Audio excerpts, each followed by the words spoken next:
Book of Hebrews chapter 9. Now indeed, the first covenant had regulations for divine worship and a worldly sanctuary. For a tabernacle was prepared, the first one, in which was the lampstand, the table, and the showbread. This was called the sanctuary. Behind the second veil was the tabernacle called the Holy of Holies, having a golden censer and the ark of the covenant overlaid on all sides with gold, in which was a golden pot holding the manna, Aaron's rod that budded, and the tablets of the covenant. And above it were the cherubim of glory overshadowing the mercy seat.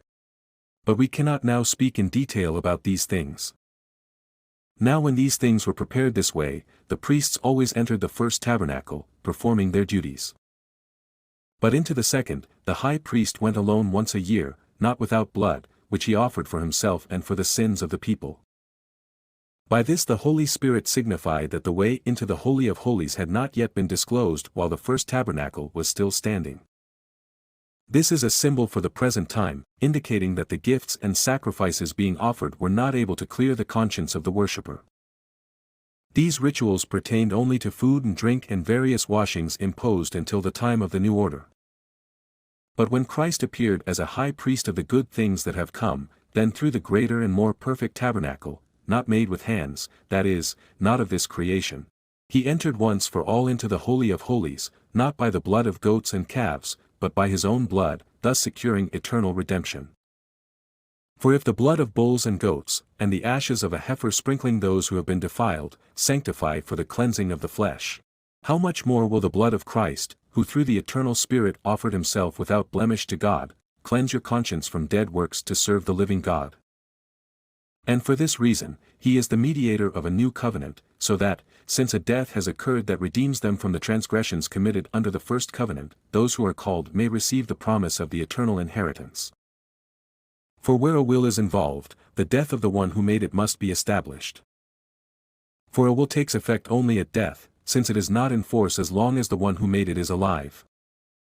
Therefore, not even the first covenant was inaugurated without blood. For when every commandment had been spoken by Moses to all the people according to the law, he took the blood of the calves and the goats, along with water, scarlet wool, and hyssop, and sprinkled both the book itself and all the people, saying, "This is the blood of the covenant which God has commanded you." In the same way, he sprinkled both the tabernacle and all the vessels of the ministry with blood. Indeed, under the law almost everything is purified with blood, and without the shedding of blood there is no forgiveness of sins. Therefore, it was necessary for the copies of the heavenly things to be purified by these rites, but the heavenly things themselves with better sacrifices than these. For Christ did not enter a sanctuary made with human hands, a mere copy of the true one, but into heaven itself, now to appear in God's presence for us. Nor was it to offer himself many times, as the high priest enters the Holy of Holies year after year with blood that is not his own. Otherwise, Christ would have had to suffer many times since the foundation of the world. But now he has appeared once for all at the end of the ages to do away with sin by the sacrifice of himself.